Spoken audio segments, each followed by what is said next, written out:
سارے تعلق رب سے جوڑو، کر دے گا وہ نظر کرم۔ اما بعد فاعوذ باللہ من الشیطان الرجیم، بسم اللہ الرحمن الرحیم۔ یا ایہا الذین آمنوا لا تلہکم اموالکم ولا اولادکم عن ذکر اللہ ومن یفعل ذلک فاولئک هم الخاسرون۔ صدق اللہ العظیم۔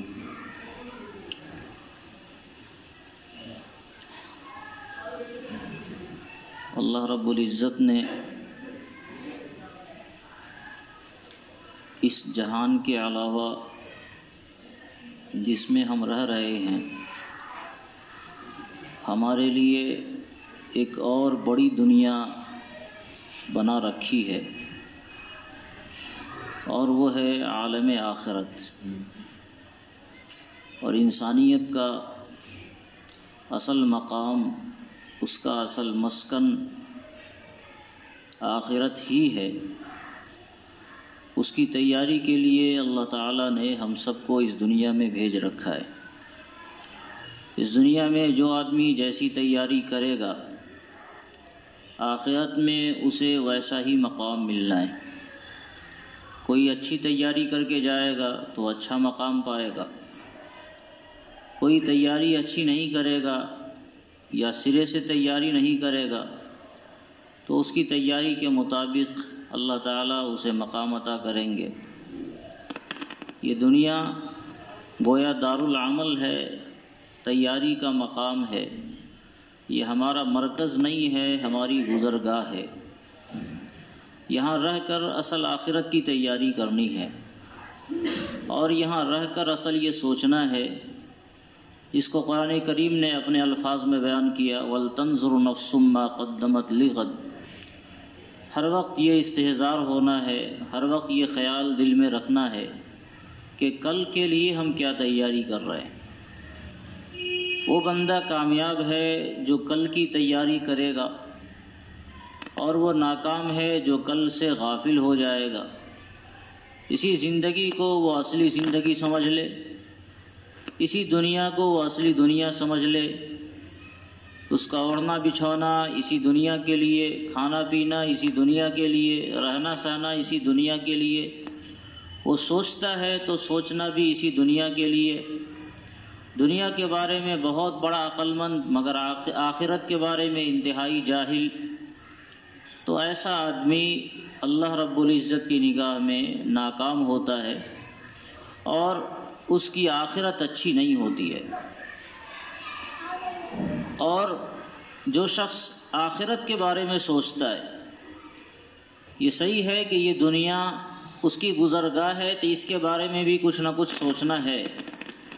اور شریعت نے ایسا نہیں کہ اس دنیا سے سرے سے نظر انداز کرنے کا ہمیں حکم دیا، بلکہ جب اس دنیا میں ہو تو یہاں کے لیے بھی سوچو اور آخرت کے لیے بھی سوچو۔ شریعت نے ایک پیمانہ دیا، جس کی جتنی ضرورت ہے اس کے لیے اتنا سوچنا ہے۔ اس دنیا میں جتنے دن رہنا ہے اتنے کے لیے اسی دنیا میں اتنے برابر اس دنیا میں سوچو، اور آخرت میں جتنا رہنا ہے اس کے برابر آخرت کے لیے سوچو۔ تو اگر آدمی اس پیمانے کو سامنے رکھے گا تو پھر اسے کوئی دقت نہیں ہوگی۔ اس دنیا میں وہ رہ کر دنیا کے بارے میں اتنا ہی خیال کرے گا، اتنی ہی فکر کرے گا، اتنی ہی کوشش کرے گا جتنا اسے اس دنیا کے لیے ضرورت ہے، اور آخرت کے لیے اتنی ہی تیاری کرے گا جتنی آخرت کی تیاری کے لیے اسے ضرورت ہے۔ یہ نہیں کہ 24 گھنٹہ ہم مستقل دنیا کی تیاری تو کریں مگر آخرت سے غافل ہو جائیں، 24 گھنٹہ اس دنیا کی فکر کریں مگر آخرت کے بارے میں ذرہ برابر بھی خیال بھی دل میں نہ آتا ہو، یا اگر آخرت کے بارے میں اگر خیال دل میں آوے تو اسے بس یوں نظر انداز کر دیا جائے جیسے کوئی خواب تھا جس کو ہم نے دیکھا اور پھر وہ ختم ہو گیا۔ تو یہ بات ہمارے لیے اچھی نہیں ہے۔ لیکن یہ بات شروع زمانے سے بھی عام طور سے ہوتا چلا رہا ہے لیکن آج کی دنیا کا یہ سب سے بڑا مسئلہ ہے کہ آج کی دنیا صرف اور صرف اسی دنیا کے لیے سوچتی ہے. اس کا کھانا پینا، اس کا سونا جاگنا، اس کی ساری کوششیں اور اس کی تمام کوششوں کا محور صرف اور صرف یہ دنیا ہے. اس کے علاوہ اس کی کوئی سوچ نہیں ہے، اس کی کوئی فکر نہیں ہے یہ دنیا کتنی اچھی بن جائے. بس یہ ہماری سوچ ہے. زبان سے بھلے ہم اپنے طور سے اس کو ادا نہ کرتے ہوں یا زبان سے ادا نہ کیا ہو، لیکن قرآن کریم نے قارون کے گاؤں کے رہنے والوں کے بارے میں جو ایک جملہ نقل کیا ہے وہ ہم سب کے دماغ میں بسا ہوا ہے. یا لیتنی مثل ما اوتی قارون. قارون جب اپنے خزانوں کے ساتھ گزر رہا تھا تو علاقے کے لوگوں نے دیکھا کہ اتنی دولت اور اتنا زیور اور اتنی شاہانہ شوکت، تو لوگوں کے دل و دماغ میں یہ خیال ہونے لگا اے کاش ہمیں بھی ایسا دیا جاتا، اے کاش ہمارے پاس بھی اتنی دولت ہوتی، اے کاش ہمارے پاس بھی بینک بیلنس ہوتے، ہمارے پاس بھی بنگلے ہوتے، ہمارے پاس بھی اچھی سواریاں ہوتی، ہمارے پاس بھی جاہ و حشمت ہوتے. زبان سے بھلے ہم ان جملوں کو ادا نہ کرتے ہوں، لیکن کہیں نہ کہیں ہر فرد چاہے کسے باشد، پڑھا لکھا ہو یا جاہل ہو، وہ کسی بھی سماج اور طبقے کا رہنے والا ہے، ہر فرد کے ذہن و دماغ میں یہ بات گھسی ہوئی ہے اے کاش ہمارے ساتھ بھی ایسا ہوتا، اے کاش ہمیں بھی اتنی دنیا ملی ہوئی ہوتی. کسی کی اچھی نوکری دیکھیں گے تو تمنا ہوتی ہے کاش یہ نوکری ہمیں حاصل ہوتی. کسی کا اچھا بنگلہ دیکھیں گے تو یہ خواہش ہوتی ہے کاش ہمارا بھی ایسا ہوتا. کسی کی اچھی گاڑی دیکھو تو خواہش ہوتی ہے کاش ہمارے پاس بھی یہ ہوتا. تو یہ جو اے کاش والا حساب ہے، چاہے زبان سے آدمی نہ بولتا ہو، اس لیے کہ یہ جملہ ان لوگوں نے ادا کیا تھا جو لوگ قارون کے خزانے کو دیکھا تھا، لیکن ہم سب کے ذہن و دماغ میں یہی ہے. اور اسی لیے ہماری ساری کوششیں یہ ہیں کہ ہمارا دو پیسہ بڑھ جائے، چاہے وہ جائز طریقے سے بڑھے تو بڑھ جائے اور چاہے ناجائز طریقے سے بڑھے تو بڑھ جائے. سب کے ذہن و دماغ میں یہ ہے کہ دنیا کے معیار زندگی کو ذرا اونچا کر لیں اور اپنا جو لیول ہے اس لیول سے آگے بڑھا لیں. اس کے لیے جو کرنا ہو، دن اور رات کو ایک کرنا ہو تو بھی کیا جائے گا، کسی کو قربان کرنا ہو تو بھی کیا جائے گا، کسی کے جیب پر ڈاکے ڈالنا ہو تو بھی ڈالیں گے، لیکن اپنی معیاری زندگی کو ہم اونچا کر لیں. آج پوری دنیا میں جتنی کمپنیاں اور جتنے لوگ کام کرتے ہیں ان سب کے ذہن و دماغ میں یہی ہے کہ ہمارا بینک بیلنس بڑھ جائے، چاہے دنیا والوں کا نقصان ہوا کرے.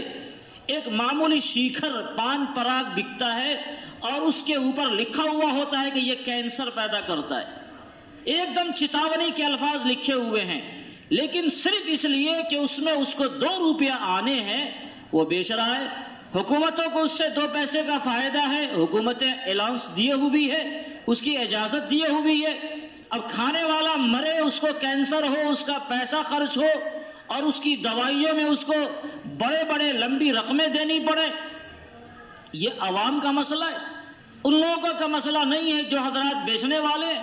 حکومت کا مسئلہ نہیں ہے، اس لیے کہ اس کو تو آمدنی مل رہی ہے. تو ساری دنیا آج یہی سوچ رہی ہے اے کاش ہمارا یہ بڑھ جاتا، اے کاش ہمارے پاس اور ہو جاتا. جس کے پاس ایک ہے، جناب رسول اللہ صلی اللہ علیہ وسلم کی زبان مبارک سے جو نکلے ہوئے الفاظ ہیں، اگر اس کے مفہوم کو ادا کیا جائے تو آقا علیہ الصلوۃ والسلام نے ارشاد فرمایا کہ کسی کے پاس ایک وادی سونا ہوتا ہے تو وہ سوچتا ہے کاش دوسرا ہو جاتا، دوسرا ہو جائے تو وہ سوچتا ہے کاش تیسرا ہو جاتا. یہاں تک کہ موت ہی اس کا پیٹ بھر سکتی ہے، اس کے علاوہ پیٹ بھرنے کا کوئی شکل نہیں ہے. حالانکہ یہ دنیا چاروں طرف سے مصیبتوں کے ذریعے ہم کو گھیر رکھا ہے. اس دنیا میں ہم آئے اور جتنی مقدار یہاں ہمیں رہنا ہے، ایک آدمی کو اگر ہزاروں سال کی زندگی دی جائے تو بھی قرآن کریم نے کہا لم یلبسوا الا عشیۃ او ضحاها، وہ اتنی چھوٹی مقدار اس نے رہا کہ گویا کوئی صبح کا کوئی ہلکا سا وقت گزر گیا، کوئی شام کی ہلکی سی گھڑی گزر گئی. سیدنا نوح علیہ الصلوۃ والسلام 1000 سال تک اللہ تعالیٰ نے ان کو زندگی دی، اور جب موت آئی ان سے پوچھا گیا کتنی زندگی آپ دنیا میں رہے تو ان کا بھی جواب یہی تھا کہ لگ رہا تھا کہ کوئی صبح کا سویرا آیا اور چلا گیا. اتنی لمبی مدت گزری، 1000 سال پورے، بلکہ اس سے زیادہ کی مدت اللہ تعالیٰ نے ان کو زندگی عطا فرمائی. لیکن اس کا انجام یہ ہوا کہ وہ کیا ہے، کوئی صبح کا سویرا تھا جو آیا چلا گیا، کوئی شام کی گھڑی تھی جو آئی اور چلی گئی. اتنے مختصر مدت کے لیے آدمی اتنی تگ و دو کرے، اتنی تگ و دو کرے کہ اس کی ساری محنتیں اسی دنیا کے لیے ہو جائے، تو یہ ہمارے لیے بے وقوفی کی بات ہوگی. ہمیں اپنی اصل منزل کے بارے میں بھی سوچنا ہے. اور آج بڑا المیہ یہ ہے کہ ہمارے ذہن و دماغ میں یہ جملہ یا لیتنی مثل ما اوتی قارون ایسا گھسا ہوا ہے، ایسا گھسا ہوا ہے کہ ہر آدمی اپنی دنیا کو بنانے کی فکر تو کرتا ہے، مگر ہماری آخرت بن جائے، آخرت کے لیے ہم کچھ تیاری کر لیں، آخرت کے لیے تھوڑی سی محنت کر لی جائے، 2 رکعت نماز زائد پڑھ لیے جائیں نفل کے طور پر، قرآن پاک کی تلاوت کر لی جائے نفل کے طور پر، نہیں ہو سکتا ہے. لیکن جس دنیا کے لیے ہم تیاری کر رہے ہیں اس دنیا کا وہ فائدہ ہم اٹھا لیں، اس کی بھی کوئی گارنٹی نہیں ہوتی ہے. مگر ہم ہیں کہ محنت کیے جا رہے اور آخرت سے غافل ہوئے جا رہے، اور وقت آتا ہے کہ موت کا زبردست پنجہ ہمیں دبوچ لیتا ہے، اور اس وقت ہم سوچتے ہیں کاش ہمیں دوبارہ زندگی دی جاتی تاکہ ہم موت کی تیاری کر لیتے.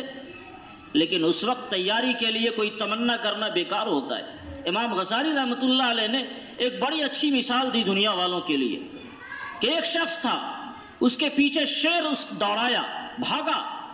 اب بھاگتے ہوئے اس کے کوئی پناہ گاہ اسے نہیں مل رہا ہے، کہاں جانا ہے اسے کچھ پتا نہیں ہے، نہ کوئی یار ہے، نہ کوئی جنگل ہے، نہ کوئی درخت ہے جہاں وہ چڑھ جائے، نہ کوئی مکان ہے جس میں وہ داخل ہو کر اپنے آپ کو بچا لے.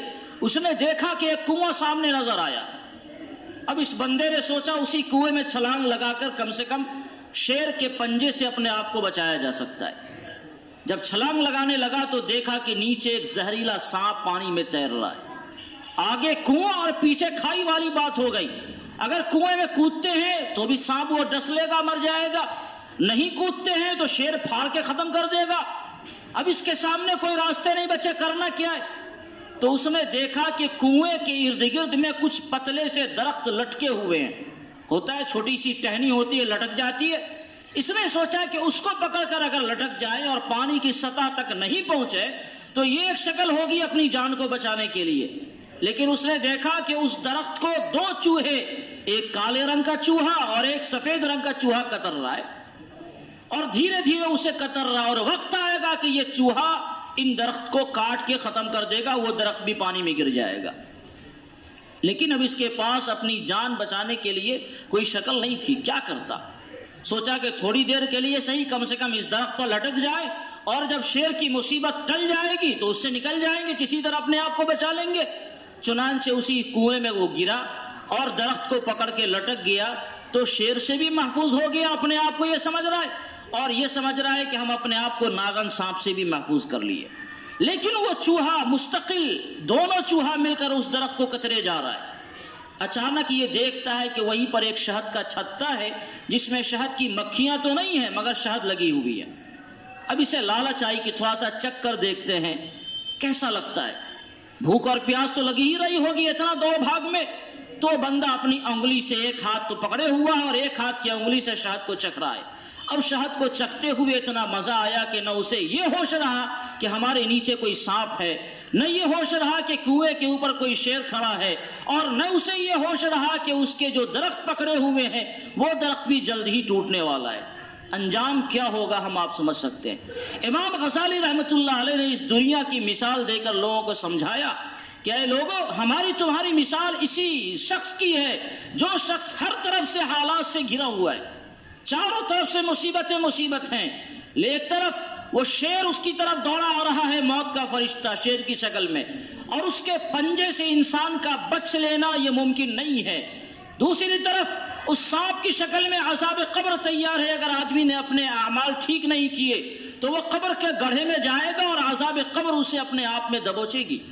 اور تیسری طرف دن اور رات ہیں کالے اور سفید چوہے کی شکل میں، جو انسانی زندگی کو جو انتہائی باریک درخت کی شکل میں ہے، روزانہ قطرے جا رہا ہے، قطرے جا رہا ہے، قطرے جا رہا ہے، یہاں تک کہ ایک دن اس کو قطر کے ختم کر دے گا اور زندگی کی یہ ڈور کٹ جائے گی۔ اور اس سب کے باوجود اتنے گمبھیر حالات ہیں، انسان دنیا کی لذت شہد میں مبتلا ہے اور اسے نہ یہ پتا ہے کہ ہمارے اوپر موت کا فرشتہ ہے، نہ اسے یہ پتا ہے کہ قبر کا عذاب آگے آنے والا ہے جس میں ہمیں گرفتار ہونا ہے، اور نہ اسے یہ پتا ہے کہ ہماری زندگی کے ایام دھیرے دھیرے ختم ہو رہے ہیں، کچھ بھی پتا نہیں ہے۔ وہ دنیا کی تھوڑی سی شہد کی لذت میں ایسا مست ہو گیا، ایسا مست ہو گیا کہ نہ اسے آگے کی خبر ہے نہ پیچھے کی خبر ہے، آگے کیا ہو رہا ہے نہ اسے اس بات کا علم، نہ پیچھے کیا ہو رہا ہے اسے اس بات کا علم، بلکہ ہمارے ذہن و دماغ میں تو یہ گھسا ہوا ہوتا ہے کہ اگر سب لوگ تو دنیا سے جا ہی رہے، ہم بھی اگر چلے گئے تو جھیل لیں گے، جو ہوگا دیکھی جائے گی۔ یہ معاملہ اگر اتنا ہی آسان ہوتا، اگر جھیل لینے والی بات ہوتی، آخرت اتنی آسان چیز ہوتی، تو سیدنا آدم علیہ السلام سے لے کر ہمارے اور آپ کے آقا جناب محمد رسول اللہ صلی اللہ علیہ وسلم تک سارے انبیاء کی تعلیم جو آخرت کے تعلق سے لوگوں کو بیدار کرنے کی ہے وہ نہیں ہوتی۔ سارے انبیاء تشریف لائے اور سب نے انسانیت کو ڈرایا کہ لوگوں اللہ کے دربار میں تمہیں جانا ہے، وہاں حساب دینا ہے، اپنے اعمال کے بارے میں تمہیں اللہ رب العزت سے محاسبہ ہوگا اور ایک ایک اعمال کا حساب تمہیں دینا ہے۔ اگر اتنا آسان معاملہ ہوتا تو نہ انبیاء کرام علیہ السلام کو اتنی محنت کرنی پڑتی، نہ خود حضرات انبیاء کرام علیہ السلام کی زندگیوں میں جو بے چینیاں تھیں آخرت کے تعلق سے وہ بے چینیاں دیکھنے کو نظر آتی، اور ان کے بعد جو ادوار ہیں حضرات صحابہ کرام کا، اولیاء اللہ کا، اللہ کے نیک بندوں کا، ان حضرات کی زندگیوں میں جو چیزیں نظر آتی ہے وہ سب کاہے کو دیکھنے کو ملتی۔ تو یہ صورتحال آخرت کے تعلق سے ہے کہ ایک انسان کو ہر حال میں آخرت کی طرف جانا ہے، اس دنیا کو ہر حال میں چھوڑنا ہے۔ جب سے اللہ تعالیٰ نے اس دنیا کو بنایا، یہ دنیا اگر اتنی محبوب ہوتی جتنی محبوب ہم سب کی زندگیوں میں ہے تو کبھی تو اللہ تعالیٰ اس دنیا پر نگاہ شفقت ڈال دیتے، لیکن جب سے اس دنیا کو اللہ نے پیدا کیا نگاہ رحمت کبھی اس پر نہیں ڈالی گئی، کبھی اس دنیا کے اوپر اللہ کی طرف سے نگاہ رحمت نہیں ڈالی گئی۔ یہ دنیا اتنی خراب ہے، اتنی خراب ہے کہ انسان کو لے ڈوبتی ہے اور آدمی سوچتا نہیں ہے۔ قرآن کریم نے دنیا کی مثالوں کو سمجھانے کے لیے جگہ جگہ لوگوں کو خطاب کیا کہ دنیا کی مثال ایسی ہے۔ ایک جگہ اللہ تعالیٰ نے ارشاد فرمایا وَاضْرِبْ لَهُم مَثَلَ الْحَيَاةِ الدُّنْيَا كَمَاءٍ أَنزَلْنَاهُ، اے رسول آپ لوگوں کو بتائیے کہ یہ دنیا ایسی ہے جیسے پانی جس کو ہم نے نازل کیا۔ پانی کبھی کسی کا وفادار نہیں ہوتا، کہیں پانی ہو ذرا سا سوراخ مل جائے اور نکلنے کی اگر نوبت آ جائے تو وہ پانی نکل جاتا ہے۔ آپ چاہے کتنا مضبوط برتن میں پانی کو رکھے ہوئے ہو، تھوڑا سا سوراخ اگر اسے مل گیا تو وہ دھیرے دھیرے دھیرے دھیرے سارا پانی اس ڈبے کو خالی کر دے گا۔ یہ دنیا بھی کبھی کسی کے ہونے والی نہیں ہے۔ پانی میں اگر کوئی آدمی بغیر سیفٹی کے داخل ہوگا تو آپ کیا سمجھتے، بھیگے گا نہیں؟ اگر اس نے کوئی سیفٹی نہیں پہن رکھی ہو، واٹر پروف نہیں پہن رکھا ہو، یا اس نے اپنے آپ کو سہارا کے لیے کشتیوں کا سہارا نہ لیا ہو، آپ دوست چیزوں کا سہارا نہ لیا ہو اور یوں پانی کے اندر کود جائے، کیا نتیجہ نکلے گا؟ اس کے کپڑے گیلے ہو جائیں گے، اس کا بدن در ہو جائے گا۔ یہ کہنا کہ آپ پانی میں کودو بھی اور پھر پانی میں بھیگنا نہیں، خبردار، ایسا نہیں ہو سکتا ہے۔ جو آدمی دنیا میں کودے گا دنیا میں اپنے آپ کو ملوث پائے گا۔ جب آپ دنیا میں گھسیں گے تو دنیا کی ناپاکیوں سے آپ کو ہر حال میں ملوث ہونا ہے، الا یہ کہ آپ سیفٹی کر لیں اللہ رب العزت کے احکامات کی۔ اگر اللہ رب العزت کے احکامات کی سیفٹی آپ میں ہو جاتی ہے اور اس کے بعد آپ دنیا کے اندر گھستے ہیں تو پھر یہ دنیا آپ کو نقصان نہیں پہنچائے گی۔ قرآن کریم نے اس چیز کو جگہ جگہ بیان کیا کہ تمہارے دلوں میں دنیا کی محبت نہیں آنی چاہیے۔ یہ سب سے بڑی خرابی یہ ہے کہ آدمی نے دنیا کو اپنے دل کا مرکز بنا لیا، دنیا کو بسا لیا اپنے دلوں کے اندر، ایسی محبت طاری ہو گئی کہ ہائے دنیا، سارا کچھ، ساری محنتیں، سب ساری کوششیں اس کی اس دنیا کے لیے ہو جائے اور آخرت کے لیے کچھ نہ ہو۔ قرآن کریم نے اس کو پسند نہیں کیا ہے۔ جگہ جگہ قرآن کریم نے بیان کیا۔ ایک جگہ ارشاد فرماتا ہے بل توثرون الحیات الدنیا، تمہاری ساری خرابیوں کا جڑ معلوم ہے، ساری خرابیوں کا جڑ یہ ہے کہ تم نے دنیا کو بس اپنا محور بنا لیا، دنیا کے لیے تمہاری ساری محنتیں ہونے لگی اور آخرت پر تم نے یہ دنیا کو ترجیح دے دیا۔ کس نے منع کیا تھا کہ دنیا کے لیے محنت نہ کرو؟ دنیا کے لیے محنت کرنی تھی، یہ شریعت کا حکم تھا۔ جب بال بچے اللہ تعالیٰ نے دیے، جنگل کی زندگی گزارنے کا حکم نہ دیا تو اس کا مطلب یہ ہے کہ ہمیں کمانا بھی ہے، کھانا بھی ہے، رہنا بھی ہے، سونا بھی ہے، جاگنا بھی ہے۔ یہ جناب رسول اللہ صلی اللہ علیہ وسلم کا اور حضرات انبیاء کرام علیہ السلام کا طریقہ ہے کہ آپ سوتے بھی ہیں اور جاگتے بھی ہیں، کھاتے بھی ہیں اور پیتے بھی ہیں، نماز بھی پڑھتے ہیں اور دنیا والوں سے بھی بات کرتے ہیں۔ لیکن اس کا یہ مطلب تو نہیں تھا کہ آدمی دنیا ہی کو سارا خدا بنا لے، اس کا یہ مطلب تو نہیں کہ آدمی دنیا کو ایسا خدا بنا لے کہ آخرت سے غافل ہو جائے۔ آخرت بس ہے، آنے والی ہے، ختم ہو جائے گی، موت کے بعد کس کے ساتھ کیا ہوتا ہے دیکھا جائے گا۔ ایسا نہیں ہے میرے بھائی، ہم لوگ دنیا میں واقعی اتنے ملوث ہو گئے۔ ایک تو اب وہ زمانہ نہیں رہا کہ دلوں پر محنت کی جائے، احسان کی کیفیت اپنے اندر پیدا کی جائے، اب وہ زمانہ شاید نہیں رہا۔ ایسے نہیں ہے کہ ناپید ہو گیا ہو، ختم ہو گیا ہو، بہت سے لوگ ایسے ہیں جو محنت کر رہے ہیں، لیکن اس کے باوجود عام حالات یہ ہے کہ دلوں پر محنت کرنے والے جو افراد ہوتے ہیں اور ان کے پاس رابطہ کرنے کے جو طریقے ہوتے ہیں، ہم نے ان طریقوں کو چھوڑ دیا، چاہے جو بھی طریقہ ہو۔ اگر ہمارے پاس افراد نہیں ملتے جو رہنمائی کرنے والے نہ ہو تو قرآن و حدیث ہمارے لیے رہنمائی کرنے کے لیے کافی ہے۔ جناب رسول اللہ صلی اللہ علیہ وسلم نے ارشاد فرمایا تھا کہ اے لوگوں، موت کو یاد کرتے رہو اور قرآن پاک کی تلاوت کرتے رہو، تمہارے دل کی سختی ختم ہوتی رہے گی، دلوں کا جو زنگ ہے وہ ختم ہوتا رہے گا۔ یہ دونوں چیزیں ہماری زندگی سے چھوٹ گئی، کبھی بھولے سے موت یاد نہیں آتی اور بھولے سے قرآن پاک کی تلاوت ہم نہیں کرتے، تو دل میں سختی نہیں بڑھے گی تو اور کیا بڑھے گا؟ اور جب دل میں سختی بڑھے گی تو انسان آخرت سے غافل ہو جاتا ہے، آدمی سخت بیمار ہو جاتا ہے، سیریس ہو جاتا ہے، اور اس وقت میں بھی اسے موت یاد نہیں آتی۔ اتنا زیادہ انسان کا دل سخت ہو جائے، ہونا تو یہ چاہیے تھا کہ ذرا سی کھانسی آ گئی اور فوراً ذہن و دماغ آخرت کی طرف متوجہ ہونے لگا کہ کہیں ہماری باری تو نہیں آ گئی، فوراً توبہ تلہ کر کے اللہ رب العزت کے دربار میں معافی مانگے، یا اللہ اگر وقت آ گیا ہے تو آپ اپنی رضا کے ساتھ ہمیں بلانا۔ ایک ایمان والے کے لیے یہ ہونا چاہیے تھا، لیکن ہوتا کیا ہے، انسان بستر مرگ پر بھی ہوتا ہے، پریشان ہوتا ہے، سب کچھ ہو گیا، لیکن اگر کچھ یاد نہیں آتی تو موت یاد نہیں آتی، اسے اللہ کے دربار میں حساب دینا یاد نہیں آتا ہے۔ اے لوگو، یہ زندگی اچھی نہیں ہے، ہماری جو یہ زندگیاں ہیں یہ اچھی نہیں ہے۔ دنیا کی محبتوں نے ہمارے دلوں کو اتنا سخت بنا دیا کہ بھولے سے بھی خدا یاد نہیں آتا۔ یہ اچھی بات نہیں ہے۔ اس غفلت کے ساتھ انسان اگر دنیا سے چلا گیا تو خدا ہی جانتا ہے کیا ہوگا، اللہ ہی جانتا ہے کیا ہوگا، کیا حالات ہوں گے، اور حالات کیا ہوں گے قرآن و حدیث نے بتا رکھے ہیں کیا حالات ہوں گے۔ صرف یہ کہہ دینا کہ ہم لوگ مر جائیں گے، اور بھی لوگ آئے چلے گئے، روزانہ دیکھتے ہیں اعلان ہوتا ہے فلاں صاحب کا انتقال ہو گیا، تو بظاہر تو یہ ہوا کہ یہ ایک اعلان ہوا، ایک آدمی کے جانے کا خاتمہ ہوا، لیکن کبھی سوچیں کہ اس کی زندگی پر اب کیا بیت رہی ہوگی، اس کے ساتھ کس طرح کے حالات پیش آ رہے ہوں گے؟ کبھی ہم نے سوچا؟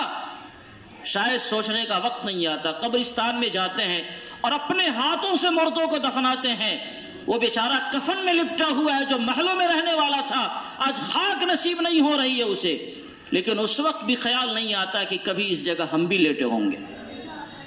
اگر یہ خیال کریں تو شاید ہم مردوں کو دفنانا چھوڑ دیں گے۔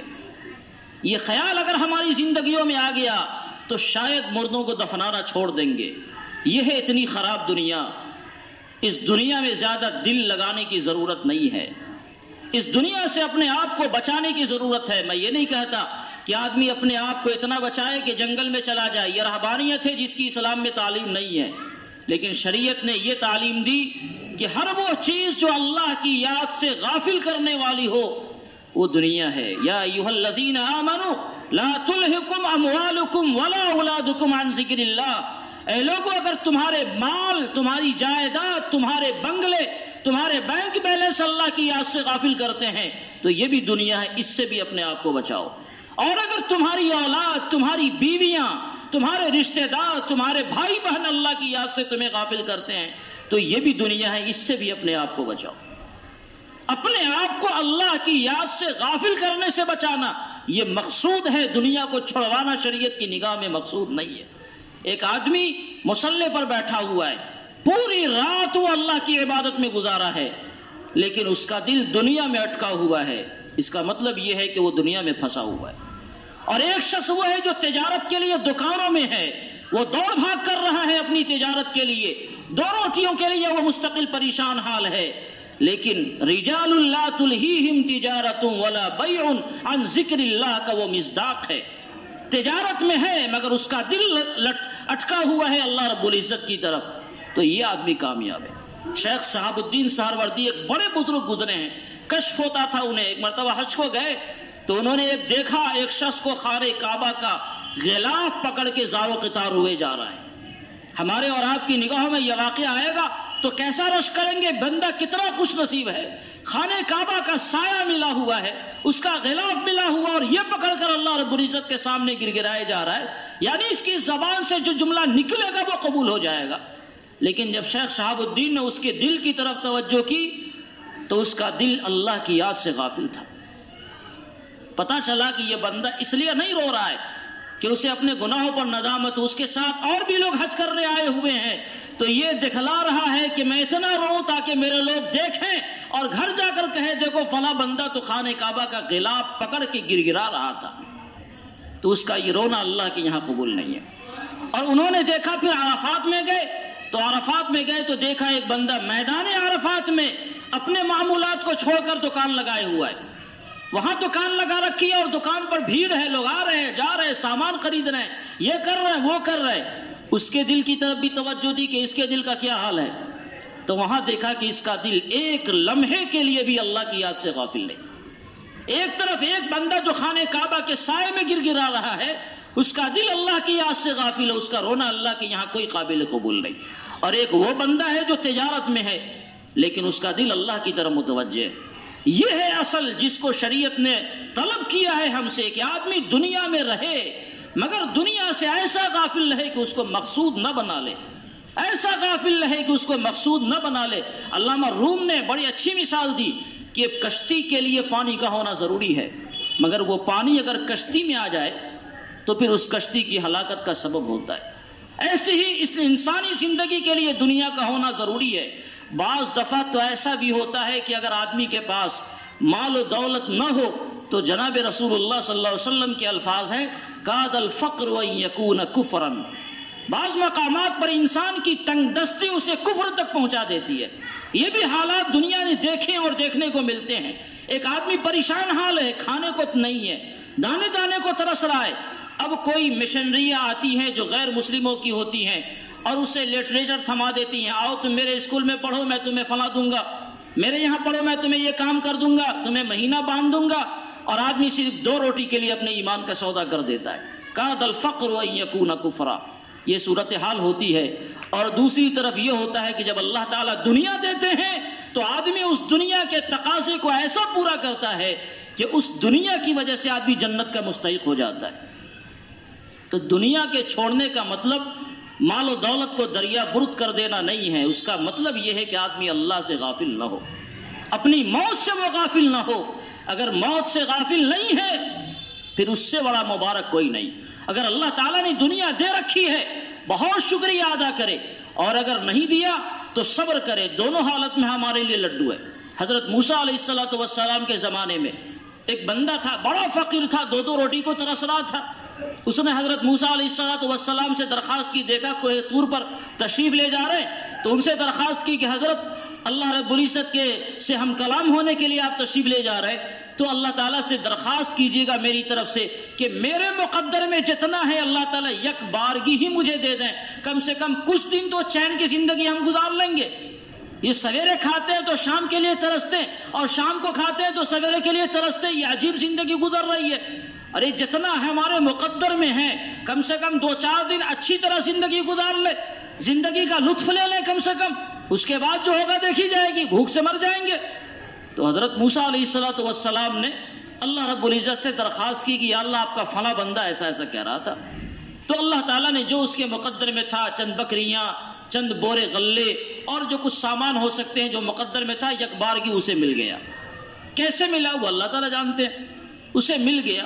حضرت موسیٰ علیہ السلام کچھ دنوں کے بعد، ایک آدھ سال کے بعد سوچا کہ دیکھیں اس بندے کا کیا حال ہے، اس لیے کہ جو اس کے مقدر میں تھا وہ 2-4-10 دنوں کے لیے بس تھا، اس کے بعد تو پھر وہی اندھیری رات ہے، کھا پی کے ختم کر گیا ہوگا، اب اس کے کیا حالات ہوتے ہیں دیکھیں۔